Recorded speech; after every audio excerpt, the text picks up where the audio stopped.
പിതാവിന്റെയും പുത്രന്റെയും പരിശുദ്ധാത്മാവിന്റെയും നാമത്തിൽ ആമേൻ. ഞായറാഴ്ച അമ്മേ പരിശുദ്ധ അമ്മേ, അമ്മേ പരിശുദ്ധമേ, ദൈവമാതാവേ, കൃപാസനത്തിലൂടെ ഞങ്ങൾക്കും ഞങ്ങളുടെ ദേശത്തിനും അമ്മ മധ്യസ്ഥം തേടി തന്ന എല്ലാ അനുഗ്രഹങ്ങൾക്കും കൃപകൾക്കും ഞങ്ങളിപ്പോൾ ഹൃദയം നിറഞ്ഞ നന്ദി പറയുന്നു. അമ്മേ പരിശുദ്ധമ്മേ, ദൈവമാതാവേ, 2004 ഡിസംബർ 7 ഉച്ചകഴിഞ്ഞ് 2:30 കൃപാസനത്തിൽ സംഭവിച്ച അമ്മയുടെ പ്രത്യക്ഷപ്പെടലിനെ കുറിച്ച് തിരുസഭയ്ക്ക് സമർപ്പിച്ചിരിക്കുന്ന പഠനരേഖകളുടെ മേൽ സഭാത്മകമായ പഠനം ആരംഭിക്കുവാൻ ഞങ്ങൾ പ്രാർത്ഥിക്കുന്നു. അമ്മേ പരിശുദ്ധമേ, ഭൂസ്വർലോകങ്ങളുടെ രാജ്ഞിയായ അങ്ങേയ്ക്ക് ഭൗമസംരക്ഷണത്തിനായി പ്രപഞ്ചപ്രകൃതിയെ തന്നെ തിരുസഭ പ്രതിഷ്ഠിക്കുവാൻ ഈ പ്രത്യക്ഷീകരണം വഴി ഇടയാക്കണമേ. പരിശുദ്ധമേ, ജപമാല മാതാവേ, സകല പ്രാർത്ഥനയോടും ചേർത്ത് ഞങ്ങളിപ്പോൾ പ്രാർത്ഥിക്കുന്ന ഈ കുടുംബത്തിന്റെ പ്രത്യേക നിയോഗം പറ മക്കളെ.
അമ്മയുടെ പ്രത്യക്ഷീകരണത്തിന്റെ ഈ അനുഗ്രഹവേളയിൽ ഞങ്ങൾക്ക് സാധിച്ചു തരുവാൻ കനിയണമേ. ആമേൻ. വിശ്വാസ പ്രമാണം. സർവശക്തനായ പിതാവും ആകാശത്തിന്റെയും ഭൂമിയുടെയും സൃഷ്ടാവുമായ ദൈവത്തിൽ ഞാൻ വിശ്വസിക്കുന്നു. അവിടുത്തെ ഏകപുത്രനും ഞങ്ങളുടെ കർത്താവുമായ ഈശോമിശിഹായിലും ഞാൻ വിശ്വസിക്കുന്നു.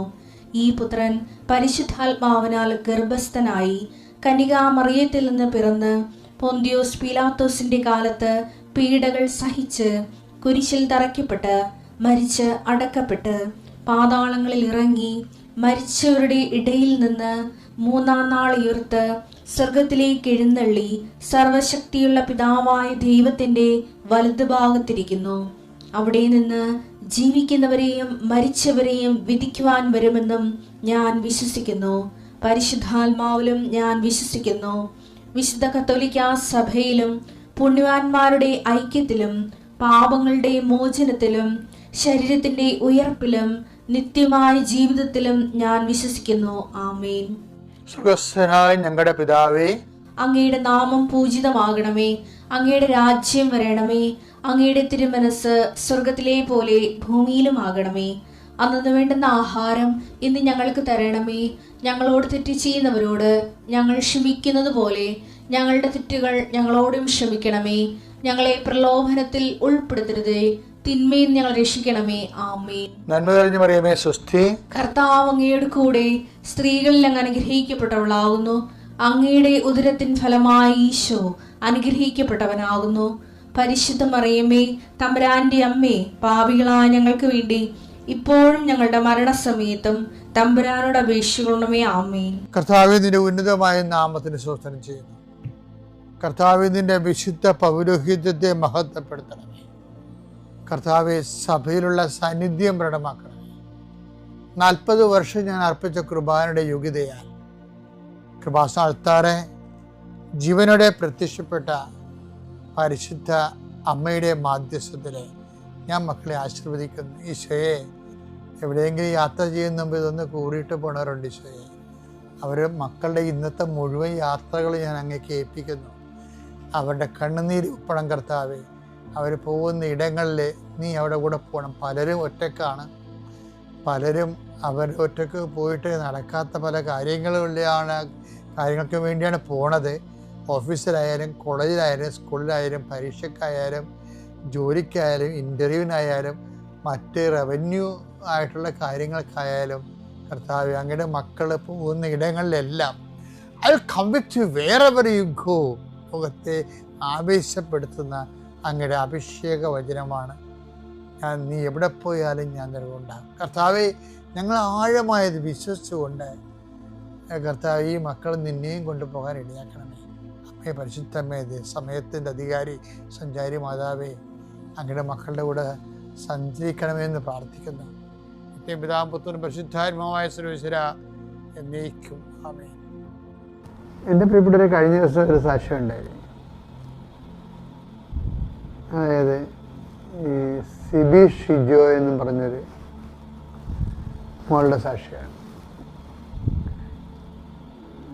അപ്പോഴേ ഈ കുട്ടിയുടെ സാക്ഷ്യത്തിൻ്റെ പ്രത്യേകത വെച്ചാൽ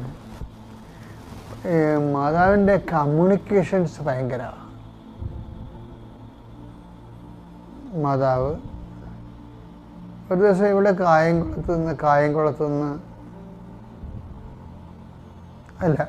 കൊല്ലത്തുനിന്ന് കായംകുളത്തേക്ക് വരിക. അപ്പം കായംകുളത്ത് വന്നപ്പോൾ, കൊല്ലത്തുനിന്ന് കൃപാസനത്തിലൂടെ വരികയാണ്. അപ്പം കായംകുളത്ത് വന്നപ്പോൾ ഇവിടെ അപ്പം 2 കൊന്ത കഴിഞ്ഞ്, 2 ജവമാല കഴിഞ്ഞു. 2 ജവമാല കഴിഞ്ഞപ്പോൾ ഇവിടെ മാതാവേ, ഈ വിസ ഇൻ്റർവ്യൂ കഴിഞ്ഞിട്ട് ഇപ്പോൾ 1 മാസമായി. ഇതിന് എപ്പോൾ പോകാൻ പറ്റുമെന്നോ ഇനി പോകാൻ പറ്റുമോയെന്നോ ഒരു ഐഡിയയും ഇല്ല. ഞാൻ എന്ത് ചെയ്യും എന്ന് ചോദിച്ചു. ഞാൻ എന്ത് ചെയ്യും? ഇപ്പം ചില ആൾക്കാരുടെ രീതി അറിയാമല്ലോ, അവർ മാതാവിനോട് നമ്മളോട് സംസാരിക്കണ പോലെ തന്നെ സംസാരിക്കുന്നവരാണ്. ഞാൻ എന്ത് ചെയ്യുമെന്ന് ചോദിച്ചിട്ട് ഇവർ ഈ കായംകുളത്ത് വെച്ച് ആകാശത്തിലേക്ക് നോക്കി അറിയാതെ, സാധാരണ ശരിക്കും നോക്കി പോവില്ല, അങ്ങനെ നോക്കിയാണ്. അപ്പം ഇവരൊരു കാഴ്ച കണ്ട ആകാശത്ത്. അപ്പം ഇവിടെ നാത്തൂനും ആരാണ്ടുണ്ട് പറഞ്ഞ ആരോട് അവരെ വിളിച്ചവന്, ചേച്ചി ആകാശത്ത് വല്ലതും കാണുന്നുണ്ടോയെന്ന് ചോദിച്ചു. ആകാശത്ത് വല്ലതും കാണുന്നുണ്ടോയെന്ന് ചോദിച്ചു. അപ്പം ചേച്ചി പറഞ്ഞ് 7 കാണുന്നുണ്ട്, പിന്നെ 23 കാണുന്നുണ്ട്, 23 കാണുന്നുണ്ടെന്ന് പറഞ്ഞു. അപ്പോൾ പറഞ്ഞു, അതാ എന്താണെന്നറിയാൻ പറ്റില്ല. ഞാൻ മാതാവിനോട് ചോദിച്ചതാ, ഇനി ഞാൻ എന്ത് ചെയ്യണമെന്ന് ചോദിച്ചപ്പോൾ അമ്മ കാണിച്ചതാണ്. ഞാനും കാണുന്നുണ്ട് 7:23. ഇതിലാ സാക്ഷ്യം പറഞ്ഞ് അവസാനിപ്പിക്കണതേ, എൻ്റെ പാസ്പോർട്ടിൻ്റെ 7ാമത്തെ പേജിലാണ് അമ്മ എനിക്ക് വിസ അടിച്ചത്. ഞാൻ ഈ ജൂൺ 23-ാം തീയതി ഇവിടുന്ന് ഇറ്റലിക്ക് പോവുകയാണ്. അതാ വിഷയം. എന്ന് വെച്ചാൽ നമ്മൾ ചോദിക്കുന്ന കാര്യം തന്നെ ഓൺ ദി സ്പോട്ടിൽ മറുപടി പറയും. ഇത് കമ്മ്യൂണിക്കേഷൻ എന്ന് പറയും. കമ്മ്യൂണിക്കേഷൻ കാര്യം ഉടമ്പടിയിലെ ഏറ്റവും പ്രധാനപ്പെട്ട സംഭവമാണ് presence. I will come with you wherever you go. നീ എവിടെ പോയാലും ഞാൻ നിൻ്റെ കൂടെ ഉണ്ടാവും. ഈ പ്രസൻസിൻ്റെ തന്നെ വേറെ ഒരു നമ്മുടെ സാന്നിധ്യം കൊണ്ട് തന്നെ, സാന്നിധ്യം കഴിഞ്ഞാൽ പിന്നെ അടുത്ത നടപടി സംഭാഷണമാണ്, സന്ദേശമാണ്. അപ്പം ഈ സിബി ഷിജോയ്ക്ക് 5 ഉടമ്പടി പുതുക്കിയിട്ടുണ്ട് അവർ. 5 ഉടമ്പടി. സാധാരണഗതിയിൽ സത്യസന്ധമായിട്ടാണ് ഉടമ്പടി പുതുക്കണമെന്നുണ്ടെങ്കിൽ 5ൻ്റെ നിലവാരമുള്ള സ്ത്രീയാണ് ഇവർ. ചില ആൾക്കാർ 5 പുതുക്കിയാലും 2ൻ്റെ നിലവാരം ഉണ്ടാകത്തുള്ളൂ. ഇതൊരു ട്രാജഡിയാണ്. എന്ന് വെച്ച് കഴിഞ്ഞാൽ ചിലർ ഉടമ്പടി 5 പുതുക്കും, പക്ഷെ നിലവാരം 2ൻ്റെതായിരിക്കും. കാര്യം ഒരു 3ാമത്തെ ഉടമ്പടി കഴിയുമ്പോൾ തന്നെ ശരിക്കും പറഞ്ഞാൽ വിൻഡോ ഓപ്പണായി ദൈവം പ്രസൻസ് നമുക്ക് ഫീൽ ചെയ്യുകയും അത് 4ാമത്തെ ഉടമ്പടി കമ്മ്യൂണിക്കേഷൻ തുടങ്ങേണ്ടതാണ്. ചിലപ്പോൾ ചിലർക്കൊക്കെ 2ാം ഉടമ്പടി തന്നെ കമ്മ്യൂണിക്കേഷൻ തുടങ്ങും. ദൈവം സംസാരിക്കുകയും സ്വപ്നങ്ങൾ, ദർശനങ്ങൾ, സുഗന്ധാഭിഷേകങ്ങൾ, അതുപോലെ തന്നെ എഴുതി കാണിക്കൽ, അടയാളങ്ങൾ, ഇങ്ങനെ ഒത്തിരി കാര്യം. ഇത് ഉടമ്പടി ബൈലാറ്ററൽ എഗ്രിമെൻ്റ് അല്ലേ ആൾക്കാർ ദൈവമായിട്ട്. അപ്പോൾ ഈ ഷിബിഷിയുടെ പ്രശ്നം എന്ന് വെച്ച് കഴിഞ്ഞാൽ അവർക്ക് 5 ഉടമ്പടി ഉണ്ടെങ്കിൽ 5ൻ്റെ നിലവാരം അവർക്കുണ്ട്. കാര്യം വെച്ച് കഴിഞ്ഞാൽ അവർ പറയേണ്ട സാധനമുണ്ട്. ഞാൻ കുഞ്ഞുനാൾ മുതൽ പൊട്ട് തുറന്ന ആളായിരുന്നു. പക്ഷേ ഉടമ്പടി എടുത്തതിന് ശേഷം അമ്മയുടെ തൈലമാണ് ഞാൻ തുറന്നത്. ഞാൻ എവിടെ പോയാലും പൊട്ടിന് പകരം അമ്മയുടെ തൈലം തൊടും. അപ്പം അമ്മയുടെ തൈലം തൊടുമ്പോൾ അവരുദ്ദേശിക്കുന്നത് അമ്മയുടെ സാന്നിധ്യം അവിടെ കൂടെ ഉണ്ടാകുന്നതാണ്. അപ്പം അതിനു വേണ്ടി അവർ ആ പൊട്ട് മാറ്റിവെക്കാൻ തയ്യാറായി. ആ സൗന്ദര്യവർദ്ധക പരിപാടികൾ നിർത്താൻ തയ്യാറായവർ. അപ്പോൾ എന്നാ പറ്റി? ദൈവത്തിനകത്ത് മനസ്സിലായി ഇത് സിൻസിയറാണെന്ന്. അല്ല ജോലി കിട്ടാൻ വേണ്ടിയുള്ള തൽക്കാലത്തേക്കുള്ള തരികിട നമ്പർ അല്ലെന്നുള്ളത് പരിശുദ്ധ അമ്മയ്ക്ക് മനസ്സിലാകണം. അല്ലെങ്കിൽ വെറുതെ കൃപാസനം നടന്ന് കഷ്ടപ്പെടാവുന്നേ ഉള്ളൂ. ദൈവത്തിന് മനസ്സിലാകണം നിങ്ങൾ സത്യസന്ധമായ ഉടമ്പടിയിലാണെന്ന്. ഷിബിഷിജിയുടെ കാര്യം അതാണ്. അവിടെ എല്ലാ കാര്യം ഇതൊന്നുമല്ല, കുറേ കാര്യങ്ങളുണ്ട്. ഞാനത് ഇന്ന് ചൊവ്വാഴ്ച ഞാൻ ധ്യാനത്തിൽ പറയും. അപ്പോൾ നിങ്ങളത് ശ്രദ്ധിക്കണം. അപ്പോൾ അവർക്ക് ഇതിനു മുമ്പ് പോകാത്ത വഴികളിലൂടെ ഞാൻ നിങ്ങളെ കൊണ്ടുപോകും. നിങ്ങൾ ഒരിക്കലും ആ വഴിയിലൂടെ പോയിട്ടില്ല എന്നൊക്കെ പറയണില്ലേ, അല്ല വാഗ്ദാനമാണ്. ഇവൾക്ക് അങ്ങനെ ഒരു ഐഡിയ ഇല്ല എങ്ങനെ ജീവിക്കുമെന്ന്. ഐഡിയ വരെ അമ്മ കൊടുക്കണതാണ്. ജോഷുവ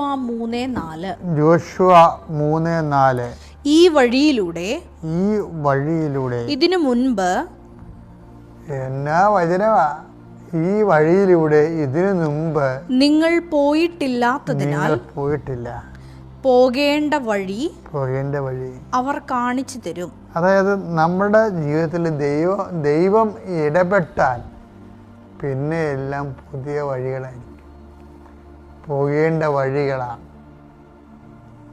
എല്ലാ വിഷയത്തിനെക്കുറിച്ചും ദൈവത്തിന് കൃത്യമായിട്ടുള്ള അടയാളങ്ങളുണ്ട്, കൃത്യമായിട്ടുള്ള വഴികാട്ടലുണ്ട്, വഴി നടത്തലുണ്ട്.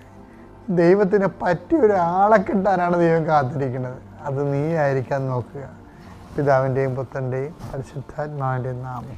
സർവശക്തനായ ദൈവത്തിന് പരിശുദ്ധ അമ്മയുടെ മധ്യസ്ഥതയിൽ ഞാൻ നന്ദി പറയുന്നു. എൻ്റെ പേര് ജെയിൻസി. ഞാൻ 2019 ഉടമ്പടി എടുത്തതാണ്.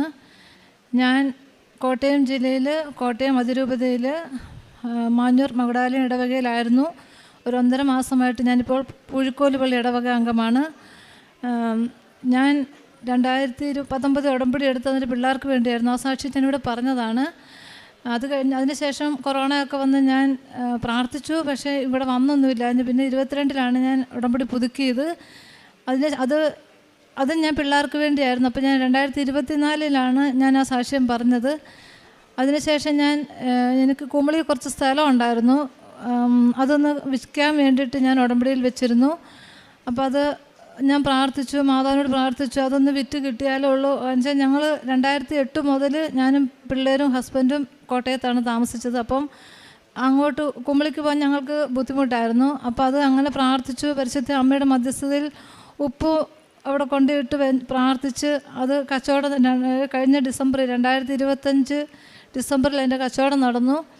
അതിനുശേഷം ഒരു ഭവനം എനിക്ക് വേണമായിരുന്നു വേറെ വാങ്ങിക്കുക. അപ്പം ഞങ്ങൾ 2012 മുതൽ ഞങ്ങൾ വാടകയ്ക്ക് താമസിക്കുമായിരുന്നു മാഞ്ഞൂർ. അങ്ങനെ പ്രാർത്ഥിച്ച് ഞങ്ങൾ ഈ സ്ഥലം വിറ്റ് കഴിഞ്ഞപ്പോൾ ഞങ്ങൾ കുറേ വീട് പോയി കണ്ടു. 2-3 സ്ഥലത്ത് അഡ്വാൻസ് ഒക്കെ കൊടുത്തു. പക്ഷേ അന്നേരം ഞാൻ പ്രാർത്ഥിച്ചു, വീട് പോയി കാണുമ്പോൾ എല്ലാം പ്രാർത്ഥിക്കും, പരിശുദ്ധ അമ്മേ നിനക്ക് ഇഷ്ടമുണ്ടെങ്കിൽ മാത്രമേ എനിക്ക് വീട് തരാവുള്ളൂ, അല്ലെങ്കിൽ എനിക്ക് വേണ്ട. അമ്മ ഇഷ്ടപ്പെടുന്നൊരു വീട് എനിക്ക് തന്നാൽ മതി, അല്ലെങ്കിൽ എനിക്ക് പാടാം, എനിക്ക് അവിടെ പോയി താമസിക്കാൻ പറ്റത്തില്ലെന്ന്. അപ്പോൾ പക്ഷേ അഡ്വാൻസ് കൊടുത്തെങ്കിലും എനിക്ക് എന്താണോ ആ വീട് മാറിപ്പോയി, വാങ്ങിക്കാൻ പറ്റിയില്ല. അതിനുശേഷം ഞാൻ ആപ്പാഞ്ചിറയിൽ ഒരു വീട് വന്ന് കണ്ടു. വീട് കുഴപ്പമില്ല, 14 സെൻറ്റ് സ്ഥലം ഒരു വീട് വന്ന് കണ്ടു. അപ്പോൾ അവർ 30 ലക്ഷം രൂപ പറഞ്ഞു. ഞങ്ങളത് 25 പറഞ്ഞു. അവർ തരത്തില്ല എന്ന് പറഞ്ഞു. എന്നാൽ ഓക്കെ വേണ്ടാന്ന് പറഞ്ഞു. അതെല്ലാം കഴിഞ്ഞ് ഞങ്ങൾ കുറേ വീടൊക്കെ പിന്നെയും പോയി കണ്ടു. പക്ഷേ ഒന്നും പറ്റിയില്ല. അത് കഴിഞ്ഞ് ഞങ്ങൾ കഴിഞ്ഞ ഫെബ്രുവരിയിൽ ഞങ്ങൾ പൈസമൗണ്ട് ഒരു വീട് പോയി കണ്ടു. അവിടെ കുറച്ച് പൈസ അഡ്വാൻസ് കൊടുത്തു. അന്നേരം അത് വീടൊന്നിനും കൊള്ളത്തില്ലാഞ്ഞു. പക്ഷേ എങ്കിലും അവിടെ സ്ഥലം കൂടുതലുണ്ടെന്ന് പറഞ്ഞാൽ എൻ്റെ ഹസ്ബൻഡ് അവിടെ 10,000 രൂപ അഡ്വാൻസ് കൊടുത്തു. അന്നേരം എനിക്ക് ഭയങ്കര ബുദ്ധിമുട്ടായിരുന്നു. ദൈവമേ, ആ വീട്ടിൽ എങ്ങനെയാണ് ഞാൻ പോയി താമസിക്കുന്നത്? ഒന്നിനും കൊള്ളത്തില്ലല്ലോ. എന്നാലും കുഴപ്പമില്ല, പരിശുദ്ധ അമ്മയുടെ ആഗ്രഹം അതാണെങ്കിൽ അത് നടക്കട്ടെ എന്നോർത്ത് തിരിച്ച് 22-ാം തീയതി ഞാൻ ഇവിടെ വന്ന് അച്ഛൻ്റെ ടോക്ക് കേട്ട് പ്രാർത്ഥിച്ച്, ഞായറാഴ്ചയായിരുന്നു, അച്ഛൻ്റെ ടോക്ക് കേട്ടുകൊണ്ടിരുന്ന് പ്രാർത്ഥിച്ച് കഴിഞ്ഞ് അത് വിശുദ്ധ കുർബാനയുടെ സമയത്ത് അപ്പം എൻ്റെ ചേട്ടൻ്റെ ഭാര്യ എൻ്റെ കൂടെ ഉണ്ടായിരുന്നു. അപ്പോൾ ചേച്ചി എന്നോട് പറഞ്ഞിട്ട് വീടൊന്നിനും കൊള്ളത്തില്ലല്ലോ, അത് എന്നെ ചെയ്യുന്നു, അവൻ എന്നാ പിന്നെ അത് വാങ്ങിച്ചതെന്ന് ചോദിച്ചു. ഞാൻ പറഞ്ഞു എനിക്കറിയത്തില്ല ചേച്ചി, എനിക്കറിയത്തില്ല. പക്ഷെ ഞാനും പോയായിരുന്നു, എനിക്കൊന്നും പറയാൻ ബുദ്ധിമുട്ടായിരുന്നു, അതുകൊണ്ട് ഞാനൊന്നും മിണ്ടിയില്ല. അവർ അഡ്വാൻസ് കൊടുത്തെന്ന് പറഞ്ഞു. ആ കുർബാനയുടെ സമയത്ത് അപ്പോൾ ചേച്ചി എന്നോട് ചോദിച്ചു എങ്ങനെയാണ് അത് മാറിപ്പോകുന്നത്, മേടിക്കണ്ടായിരുന്നല്ലോ എന്ന് പറഞ്ഞു. അപ്പം ഞാൻ പറഞ്ഞു ചേച്ചി, വിശുദ്ധ കുർബാനേനേക്കാളും ശക്തി വേറെ ഒന്നിനുമില്ല, എനിക്കറിയാം, കുർബാനയോടും വേറെ ഒന്നുമില്ലെന്ന് പറഞ്ഞു. അപ്പോൾ ചേച്ചി പറഞ്ഞു നീ മാതാവിനോട് പ്രാർത്ഥിക്കാൻ പറഞ്ഞു. ഞാനിവിടെ കുർബാന കൂടിക്കൊണ്ടിരുന്ന സമയത്ത് ഒരു ഫോൺ കോൾ എനിക്ക് വന്നു. ഞാൻ എടുത്തില്ല, കുർബാനയുടെ സമയത്ത് ഞാനൊന്നും ശ്രദ്ധിക്കാറില്ല. അപ്പോൾ തിരിച്ച് എൻ്റെ ഹസ്ബൻഡ് ചേച്ചിയുടെ ഫോണെ വിളിച്ചു, ചേച്ചിയെ ഫോൺ എടുത്തു. അപ്പോൾ ചേച്ചിയോട് എൻ്റെ ഫോൺ തരാൻ പറഞ്ഞു. ഞാൻ ഫോൺ മേടിച്ചപ്പോൾ എന്നോട് പറഞ്ഞു എടി ആപ്പാഞ്ചിറയിൽ ആ വീട് നമുക്ക് 27 ലക്ഷം രൂപയ്ക്ക് തരാമെന്ന് പറഞ്ഞു പരിശുദ്ധ അമ്മ. ഞാൻ പറഞ്ഞു അങ്ങനെ പറഞ്ഞെങ്കിൽ പരിശുദ്ധ അമ്മയുടെ കൃപ കൊണ്ട് അതും വാങ്ങിക്കാൻ പറഞ്ഞു. അങ്ങനെ പിറ്റേ ദിവസം തന്നെ അതിനും അത് അഡ്വാൻസ് കൊടുത്ത് വാങ്ങിച്ചു. അത് കഴിഞ്ഞ ശേഷം ഞാൻ വെളിയിൽ പോകാനായിട്ടൊരു ഇതിന് ഏജൻസി കൊടുത്തിട്ടുണ്ടായിരുന്നു. അത് കഴിഞ്ഞ ഒരു വർഷത്തിന് മുമ്പ് കൊടുത്തതാണ്. പക്ഷേ പിന്നെ അതിനെക്കുറിച്ചൊരു അറിവൊന്നും ഇല്ലാഞ്ഞ് ഞാൻ പിന്നെ ചോദിക്കാനും പോയില്ല. ഞാനത് എന്നാൽ വേണ്ടല്ലോ എന്ന് ഓർത്ത് ഇട്ട് വെച്ചു. അങ്ങനെ ഇരിക്കുക കഴിഞ്ഞ ഡിസംബറിൽ എന്നെ ഏജൻറ്റ് വിളിച്ചു, ഞാൻ ഈ പേപ്പർ വെക്കുവാന്നും പറഞ്ഞു. അപ്പം ഞാൻ പറഞ്ഞു കുഴപ്പമൊന്നും ഇല്ലല്ലോ, എന്നാൽ വെച്ചോളാൻ പറഞ്ഞ്. അതിനുശേഷം ഏജൻറ്റ് പേപ്പർ വെച്ച് മാർച്ച് ആദ്യം എനിക്ക്, അപ്പോൾ എന്നെ ഫെബ്രുവരി ഒക്കെ ആയപ്പോഴത്തേനും എന്നെ ഏജൻസിയിൽ നിന്ന് വിളിച്ച് നിങ്ങൾക്ക് ഇൻ്റർവ്യൂ ഉണ്ട് കേട്ടോ എന്നും പറഞ്ഞിട്ട് ഓക്കെ ആയിക്കോട്ടെ കുഴപ്പമില്ലെന്ന് പറഞ്ഞു. അപ്പം ഞാൻ PCCയുടെ സർട്ടിഫിക്കറ്റിനെ വെച്ചിട്ട് എനിക്കത് കിട്ടിയില്ലായിരുന്നു. അത് ഭയങ്കര ബുദ്ധിമുട്ടായിരുന്നു. അവിടെ ഞാൻ മാതാവിനോട് പ്രാർത്ഥിച്ചു, മാതാവേ എനിക്ക് ഭയങ്കര പരീക്ഷണമാണല്ലോ, എനിക്കത് കിട്ടുന്നില്ലല്ലോ എന്നോർത്ത്. എനിക്ക് മാർച്ച് 6-ാം തീയതി ആയിരുന്നു ബോംബെയിൽ ഇൻ്റർവ്യൂ. മാർച്ച് 5-ാം തീയതിയാണ് എനിക്കിത് കിട്ടുന്നത്. മാർച്ച് 4-ാം തീയതി ഞാൻ ഇവിടുന്ന് പോയി. അതെനിക്ക് പിന്നെ എൻ്റെ ഹസ്ബൻഡിനെ കിട്ടി, ഹസ്ബൻഡ് എനിക്കത് ഇട്ട് തന്നു. അതിനുശേഷം ഞാൻ ബോംബെ ചെന്ന് കഴിഞ്ഞപ്പോഴാണ് അവിടുത്തെ ഏജൻറ്റ് എന്നെ വിളിച്ചു പറഞ്ഞു ബാങ്ക് സ്റ്റേറ്റ്മെൻറ്റ് 6 മാസത്തെ തരാൻ പറഞ്ഞു. അപ്പോൾ എൻ്റെ ഈ സ്റ്റേറ്റ്മെൻറ്റ് ഒന്നും ആയിട്ടല്ല ഞാൻ ഇവിടുന്ന് പോയത്. കാര്യം ഏജൻറ്റ് എന്നോട് പറഞ്ഞായിരുന്നു സ്റ്റേറ്റ്മെൻറ്റ് എടുക്കണമെന്ന് പറഞ്ഞായിരുന്നു. പക്ഷേ ഞാൻ സ്റ്റേറ്റ്മെൻറ്റ് എടുത്തില്ല, ഞാൻ മറന്നു പോയായിരുന്നു എടുക്കാനായിട്ട്. തിരിച്ച് ഞാൻ അവിടെ ചെന്ന് കഴിഞ്ഞപ്പോൾ അവരെന്നെ ഒത്തിരി വഴക്ക് പറഞ്ഞു, നിങ്ങൾ സ്റ്റേറ്റ്മെൻറ്റ് ഇല്ലാതെ വന്നു, നിങ്ങൾ എന്ത് കാരണം അങ്ങനെ എങ്ങനെയാണെന്നൊക്കെ പറഞ്ഞു. എന്നെ ഒത്തിരി ചീത്ത പറഞ്ഞു. ഞാനതെല്ലാം മാതാവിനോട് പ്രാർത്ഥിച്ചു, മാതാവ് ഇതെന്ത് പരീക്ഷണം, എനിക്കിതും പറ്റുന്നില്ല എന്നൊക്കെ ഓർത്ത് ഞാൻ അവിടെ നിന്ന് കരഞ്ഞു, ഒത്തിരി കരഞ്ഞു. അവിടെയുള്ള ഏജൻറ്റ് എന്നെ വഴക്ക് പറഞ്ഞു, ഇവിടെയുള്ള ഏജൻറ്റ് എന്നെ വിളിച്ച് വഴക്ക് പറഞ്ഞു. നിങ്ങൾ അപ്പോൾ എന്നെ 2 ഏജൻറ്റും എന്നെ കുറേ ചീത്ത പറഞ്ഞു. ഞാനെന്ന് മാതാവിനോട് എൻ്റെ മാതാവ് ഇതെന്ത്, നീ എന്നെ ഒന്ന് സഹായിക്കുമെന്ന് പറഞ്ഞാൽ അവിടെ നിന്ന് വിശ്വാസ പ്രമാണം ചൊല്ലി ഒത്തിരി പ്രാർത്ഥിച്ചു. പിറ്റേ ദിവസം രാവിലെ 6-ാം തീയതി മാർച്ച് 6-ാം തീയതി ഇൻ്റർവ്യൂവിന് ഞാൻ ബോംബെ എംബസിയിൽ ചെന്ന് അവിടെ ചെന്നപ്പോൾ എല്ലാ ഏജൻറ്റ് എന്നോട് സ്റ്റേറ്റ്മെൻറ്റ് താ. ഞാൻ പറഞ്ഞു സാറേ ഞാൻ വീട്ടിൽ ചെല്ലിട്ട് ഞാൻ അയച്ചു തരാം. അങ്ങേര് പറഞ്ഞില്ല പറ്റത്തില്ല, ഞങ്ങൾക്ക് ഇന്ന് തന്നെ കിട്ടണമെന്ന് പറഞ്ഞു. അപ്പം ഞാൻ വേഗം എൻ്റെ ഹസ്ബൻഡിനെ വിളിച്ചു പറഞ്ഞു ചേട്ടായി ബാങ്കിലൊന്ന് ചെല്ലാവോ, ഒന്ന് ചോദിക്കാവോ. അപ്പോൾ എന്നോട് പുള്ളി പറഞ്ഞില്ല അവർ തരത്തില്ല, ഞാൻ ചെന്നാൽ തരികയില്ല. അപ്പം ഞാൻ വേഗം ഞങ്ങളുടെ പഞ്ചായത്ത് മെമ്പറിനെ വിളിച്ചു. അപ്പോൾ പുള്ളി പറഞ്ഞു ഞാൻ ചെന്ന് പറയാം എന്ന് പറഞ്ഞു. പുള്ളി ചെന്ന് പറഞ്ഞിട്ടും അവർ ബാങ്കുകാർ തരത്തില്ലെന്ന് പറഞ്ഞു. ഞാൻ അവിടെ കയറിയെടുത്തെല്ലാം ഞാൻ ഒപ്പിട്ട് വിശ്വാസ പ്രമാണം ചൊല്ലി പ്രാർത്ഥിച്ചു. അതിനിടയ്ക്ക് അവർ ഇംഗ്ലീഷ് കുറേ എനിക്ക് പഠിക്കാനിട്ട് തന്നു. എനിക്കിതൊന്നും അറിയത്തില്ല, ഇംഗ്ലീഷിൻ്റെ ABCD എനിക്കറിയത്തില്ല. ഞാൻ എന്നാ ചെയ്യും? പരിശുദ്ധ അമ്മ എനിക്ക് ഹിന്ദിയാണെങ്കിൽ എന്നോടെല്ലാം ചോദിച്ചാൽ എനിക്കറിയാം, എനിക്ക് ഇംഗ്ലീഷ് ഒന്നും അറിയത്തില്ലല്ലോ എന്ന് പറഞ്ഞ്. അങ്ങനെ ഞാൻ ഇൻ്റർവ്യൂ അറ്റൻഡ് ചെയ്തപ്പം അവർ ചോദിച്ചത് മുഴുവൻ എന്നോട് ഹിന്ദിയായിരുന്നു. അതും പരിശുദ്ധ അമ്മയുടെ കൃപയാൽ എന്നെ അവിടെയും പരിശുദ്ധ അമ്മേനെ അനുഗ്രഹിച്ചു. അത് കഴിഞ്ഞ് ഞാൻ ഇൻ്റർവ്യൂ അറ്റൻഡ് ചെയ്തിട്ട് ഇങ്ങോട്ട് ഇറങ്ങിയപ്പം ഒരാൾ എന്നോട് ഒന്ന് ചോദിക്കുക എന്തിനാ കുറേ നേരമായല്ലോ കരയുന്നതെന്ന്. അപ്പം എനിക്ക് അപ്പോഴും ഇതായിരുന്നു, ഞാൻ അറിയത്ത പോലും ഇല്ല ഇതാരാണോ എന്നോട് ഇങ്ങനെ ചോദിക്കുന്നത്. അപ്പം ഞാൻ ചോദിച്ചു മലയാളിയാണോ എന്ന് ചോദിച്ചു. അപ്പം എന്നോട് പറഞ്ഞു അതേ എന്ന് പറഞ്ഞു. അപ്പം ഞാൻ പറഞ്ഞു സാറേ ഞാൻ സ്റ്റേറ്റ്മെൻറ്റ് എടുക്കാതെ വന്ന്, എനിക്ക് 6 മാസം സ്റ്റേറ്റ്മെൻറ്റ് വേണം, ഇവിടെ എനിക്ക് സ്റ്റേറ്റ്മെൻറ്റ് എങ്ങനെ കിട്ടത്തൊന്നുമില്ലല്ലോ. അന്നേരം ഇയാൾ എന്നോട് പറയുക അതിനെന്തിനാ സങ്കടപ്പെടുന്നത്, ഇത്ര അടുത്തല്ല, ബോംബെ എംബസിയുടെ അടുത്തല്ലേ ബാങ്ക് SBI ഉള്ളത്, നിങ്ങൾക്ക് പോയി എടുക്കാമല്ലോ എന്ന്. ഞാൻ പറഞ്ഞു സാറേ എനിക്കറിയത്തില്ലത്. അന്നേരം വേഗം ഏജൻറ്റിനോട് ആ ആൾ പറയുക അവർക്ക് വേഗം ഗൂഗിൾ മാപ്പ് ഇട്ട് കൊടുക്കുക, അവർ പോയി എടുത്തോണ്ട് വരട്ടെ എന്ന്. എനിക്ക് അവിടെ എന്നെ സർവശക്തനായ ദൈവമാണ് അതെന്നെ അവന് പരിശുദ്ധ അമ്മയുടെ കൃപയാൽ എന്നെ അനുഗ്രഹിച്ചതെന്ന് എനിക്ക് 100% ഞാൻ വിശ്വസിക്കുന്നു. അതെൻ്റെ പരിശുദ്ധ അമ്മയുടെ കൃപ തന്നെയാണ്, എനിക്കത് അറിയാം. അങ്ങനെ അവിടെയും പരിശുദ്ധ അമ്മ, ഞാൻ എന്നിട്ട് അവർ ഗൂഗിൾ മാപ്പ് ഇട്ടു തന്നു. ഞാൻ ഒരു 10 മിനിറ്റ് പോലും എനിക്ക് നടക്കണ്ടായിരുന്നു. അവിടെ പോയി ഞാൻ വെറും 120 രൂപ കൊടുത്തതേ ഉള്ളൂ. എനിക്ക് 6 മാസം സ്റ്റേറ്റ്മെൻറ്റ് അവിടെ എടുത്തു തന്നു, അത് ഞാൻ കൊണ്ട് കൊടുത്തു. അങ്ങനെ ഞാൻ ഇവിടെ വന്ന് നാട്ടിൽ വന്ന് ഇതെല്ലാം ചെയ്ത് കഴിഞ്ഞിരുന്നപ്പം മെയ് മാസം 14-ാം തീയതി ഞാൻ പുതിയ വീട്ടിലോട്ട് കയറി താമസിച്ചു. അത് എനിക്കറിയത്തില്ല, അന്ന് കർത്താവിൻ്റെ സ്വർഗ്ഗാരോഹണ തിരുനാളെന്ന് എനിക്കറിയത്ത് പോലും ഇല്ല. അന്ന് മെയ് 14-ാം തീയതി ഈശോയുടെ സ്വർഗ്ഗാരോഹണ തിരുനാൾ അന്ന് എന്നെ അപ്പം അച്ഛനോട് ഞാൻ അച്ഛൻ വീട് വെഞ്ചിരിക്കുന്ന കാര്യം പറഞ്ഞപ്പോൾ അച്ഛൻ പറഞ്ഞു ഓ നല്ല ദിവസമാണല്ലോ ഇന്ന് സ്വർഗ്ഗാരോഹണ തിരുനാൾ. ഞാൻ പറഞ്ഞു അച്ഛൻ എനിക്കറിയത്തില്ല, അതും പരിശുദ്ധ അമ്മ എന്നെ ആക്കി തന്നതാന്ന് പറഞ്ഞു. ഞാൻ കയറി താമസിച്ച് മെയ് 14-ാം തീയതി കയറി താമസിച്ചു. മെയ് 15-ാം തീയതി എനിക്ക് വിസ അടിച്ചു, എനിക്ക് പോകാൻ തന്നു, ഇത് എല്ലാം ഓക്കെ ആക്കി തന്നു. ഇന്ന് എനിക്ക് ടിക്കറ്റും കിട്ടി. ഞാൻ 24-ാം തീയതി ഞാൻ ഇറ്റലിക്ക് പോവുകയാണ്. പരിശുദ്ധ അമ്മ എന്നെ ഒത്തിരി അനുഗ്രഹിച്ചു. പിന്നെ എനിക്ക് വിശുദ്ധ കുർബാനയോട് എനിക്ക് ഭയങ്കര, എൻ്റെ ജീവൻ എനിക്ക് വിശുദ്ധ കുർബാനയെന്ന് പറഞ്ഞാൽ എനിക്ക് അറിയത്തില്ല. അതെന്നാന്ന് ചോദിച്ചാൽ ഞാൻ ഉടമ്പടി എടുത്താൽ പിന്നെ എനിക്ക് വിശുദ്ധ കുർബാനയുടെ അതുപോലെ എനിക്ക് ദാഹമാണ് എനിക്ക്. പിന്നെ ഞാൻ കാരുണ്യപ്രവർത്തിയായിട്ട് ചെയ്യുന്നത്, ഞാൻ പൈസയൊക്കെ കൊടുത്ത് ഇങ്ങനെ കൂടുതലും ക്യാൻസർ രോഗികളൊക്കെയാണെന്ന് പറയുമ്പോൾ എനിക്ക് വിഷമം. ഞാൻ അവരെയാണ് കൂടുതലും ക്യാൻസർ രോഗികൾക്ക് കൊടുക്കും ഞാൻ എന്താന്ന് പറഞ്ഞാലും. പിന്നെ നേർച്ച വസ്തുക്കളൊക്കെ ആരെങ്കിലുമൊക്കെ പറഞ്ഞാൽ ഞാൻ വാങ്ങിച്ചു കൊണ്ട് കൊടുക്കും. പിന്നെ വഴി അറിയാമെന്ന് പറഞ്ഞാൽ ഞാൻ ഇവിടെ ആൾക്കാരെ കൂട്ടിക്കൊണ്ട് വരും. അറിയാൻ മേലാത്ത ആരെങ്കിലാന്ന് പറഞ്ഞാൽ ഞാൻ പറയും പോരാ എൻ്റെ കൂട്ടത്തിൽ പോരും ഞാൻ കൊണ്ടുപോക്കോളാം എന്ന് പറഞ്ഞാൽ അവരെ കൂട്ടിക്കൊണ്ട് വരും. പിന്നെ ഞാൻ പത്രം വാങ്ങിച്ച് ഇവിടുന്ന് എല്ലാ മാസവും ഇവിടെ വന്ന് പത്രം വാങ്ങിച്ച് ഞാൻ കൊണ്ട് കൊടുക്കാറുണ്ട്. പിന്നെ എൻ്റെ ആത്മീയതയിൽ ഞാൻ ഒത്തിരി എനിക്ക് വിശുദ്ധ കുർബാനയിലോട്ട് എനിക്ക് ഒത്തിരി ഈശോ എന്നെ അടുപ്പിച്ചു. അതുപോലെ കിട്ടുന്ന സമയമൊക്കെ ഞാൻ ചിലപ്പോൾ കൊന്ത ഞാൻ ചെല്ലി ചിലപ്പോൾ ഞാൻ മറന്നു പോകും, എത്രയെണ്ണം ചെല്ലിയെന്ന് പോലും എനിക്കറിയാൻ മേല. അങ്ങനെയാണ് കാരുണ്യപ്രവർത്തിയായിട്ട് ചെന്ന് വല്ല ഡ്രസ്സൊക്കെ എൻ്റെ തന്നെ ആയിരിക്കും ഡ്രസ്സൊക്കെ ഞാൻ ചിലപ്പം നല്ലത് തേച്ച് അലക്കിയൊക്കെ ഞാൻ മറ്റുള്ളവർക്കൊക്കെ കൊടുക്കും കേട്ടോ. അത് ഞാനൊരു പരിധിക്കുള്ളിൽ ഞാൻ എൻ്റെ കൈ വെക്കുകയല്ല, എനിക്കിഷ്ടമില്ല. അത് ഞാൻ അങ്ങനെ ആർക്കെങ്കിലും ഇല്ലെന്ന് കേട്ട് ഞാൻ എടുത്ത് അവർക്ക് ഞാൻ കൊണ്ട് കൊടുക്കാറുണ്ട്.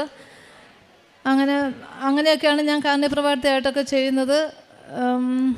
ഇത്ര എന്നെ സഹായിച്ച എൻ്റെ സർവശക്തനായ ദൈവത്തിന് പരിശുദ്ധ അമ്മയുടെ മധ്യസ്ഥതയിൽ ഞാൻ നന്ദി പറഞ്ഞു. സങ്കീർത്തനങ്ങൾ 94:18 മുതലുള്ള വാക്യങ്ങൾ. എൻ്റെ കാൽ വഴുതുന്നുവെന്ന് ഞാൻ വിചാരിച്ചപ്പോഴേക്കും കർത്താവേ അങ്ങയുടെ കാരുണ്യം എന്നെ താങ്ങി നിർത്തി. എൻ്റെ ഹൃദയത്തിൻ്റെ ആകുലതകൾ വർദ്ധിക്കുമ്പോൾ അങ്ങ് നൽകുന്ന ആശ്വാസം എന്നെ ഉന്മേഷവാനാക്കുന്നു. പരിശുദ്ധ അമ്മയുടെ പ്രത്യക്ഷീകരണ സാക്ഷിയായിട്ട് ജെൻസി PT മാഞ്ഞൂർ തൻ്റെ അനുഭവ സാക്ഷ്യം നമുക്ക് മുമ്പിൽ പങ്കുവെക്കുകയായിരുന്നു. ഈ അമ്മയുടെ ജീവിതത്തിലൂടെ കടന്നു പോകുമ്പോൾ പരിശുദ്ധ അമ്മയുടെ സംരക്ഷണം എപ്രകാരം ഈ അമ്മയോട് കൂടെ ഉണ്ടായിരുന്നുവെന്ന് വളരെയേറെ വാക്കുകളിൽ വ്യക്തമായിരുന്നു. 2012 മുതൽ വാടകയ്ക്ക് താമസിക്കുമ്പോൾ സ്വന്തമായിട്ടൊരു ഭവനം വേണമെന്നുള്ള തീരുമാനവും അത് പരിശുദ്ധ അമ്മ വഴി സ്വന്തമായിട്ട് ഒരു വീട് വാങ്ങിക്കുവാനും അതിൽ താമസിക്കുവാനും സാധിക്കുകയുണ്ടായി. അത് ഉടമ്പടി നേർച്ച വസ്തുക്കളോട് ചേർന്ന് കൊണ്ടുള്ള വിശ്വാസ പ്രമാണം ചൊല്ലിയുള്ള പ്രാർത്ഥന തന്നെയാണ് ഈ അമ്മയ്ക്കത് സ്വന്തമാക്കുവാനായിട്ട് സാധിക്കുകയും ചെയ്തുകൊണ്ട് തന്നെ പുറത്തേക്ക് പോകുവാനുള്ള ഈ അമ്മയുടെ ആഗ്രഹത്തിൽ പല വിധത്തിലുള്ള തടസ്സങ്ങളുണ്ടായെങ്കിലും അത് പരിശുദ്ധ അമ്മ തൻ്റെ ഇടപെടലിലൂടെ അത് നേരെയാക്കുകയും ചെയ്തു. കാരണം ബോംബെയിൽ ഇൻ്റർവ്യൂവിന് പോയ സമയത്ത് ബാങ്ക് സ്റ്റേറ്റ്മെൻറ്റ് മറന്നുപോയത്, എന്നാൽ പരിശുദ്ധ അമ്മയുടെ സംരക്ഷണത്തിലൂടെ ചില വ്യക്തികളിലൂടെ പരിശുദ്ധ അമ്മ ഇടപെടലുണ്ടായി. തൊട്ടടുത്ത് തന്നെ SBIയിൽ പോകുവാനും ബാങ്ക് സ്റ്റേറ്റ്മെൻറ്റ് എടുക്കുവാനും അത് സമയത്തിൻ്റെ ചുരുക്കത്തിൽ തന്നെ അത് പെട്ടെന്ന് ചെയ്യുവാനൊക്കെ ആയിട്ട് സാധിക്കുകയും ചെയ്തത് പരിശുദ്ധ അമ്മയുടെ ഇടപെടൽ തന്നെയാണ് ഈ അമ്മയുടെ ജീവിതത്തിലൂടെ ഉണ്ടായത്. നമുക്ക് പ്രാർത്ഥിക്കേണ്ട സാധിക്കണം. ഈ അമ്മയുടെ വാക്കുകളിൽ പ്രകടമായിരുന്നത് പരിശുദ്ധ കുർബാന എപ്പോഴും മുടങ്ങാതെ കണ്ട് സ്വീകരിക്കുകയും കുർബാനയിൽ പങ്കെടുക്കുന്നത് തന്നെയായിരുന്നു. ഉടമ്പടിയിലൂടെ ദൈവത്തെ സ്വന്തമാക്കുമ്പോൾ അത് പരിശുദ്ധ അമ്മയിലൂടെ നമുക്കത് കാട്ടിത്തരിക. അത് നമ്മുടെയൊക്കെ എല്ലാവിധമായ പ്രയാസങ്ങളിലും ആശ്വാസമായിട്ട് മാറുന്നു എന്നുള്ളതാണ്. ഈ അമ്മയുടെ പരിശുദ്ധ അമ്മയുടെ പ്രത്യക്ഷീകരണ സാക്ഷിയായിട്ട് ജൻസിപിറ്റിയെ മാറ്റുമ്പോൾ ഇനി മുമ്പോട്ടുള്ള ജീവിതത്തിലും പ്രത്യക്ഷീകരണ സാക്ഷിയായിട്ട് മാറ്റാൻ ഈ അമ്മയെ ഇനി അനുഗ്രഹിക്കട്ടെ എന്ന് നമുക്ക് പ്രാർത്ഥിക്കാം. ഒപ്പം ഇത് കേൾക്കുന്ന നമ്മൾ ഓരോരുത്തരുടെയൊക്കെ ജീവിതത്തിൽ നമ്മുടെയൊക്കെ നിയോഗങ്ങളിലും ആവശ്യങ്ങളിലും പരിശുദ്ധ അമ്മ അവിടുത്തെ പ്രത്യക്ഷീകരണ സാക്ഷിയായിട്ട് നമ്മൾ ഓരോരുത്തരെയൊക്കെ മാറ്റട്ടെ എന്ന് നമുക്ക് പ്രാർത്ഥിക്കാം. അത്യപൂർവ ദൈവാനുഭവ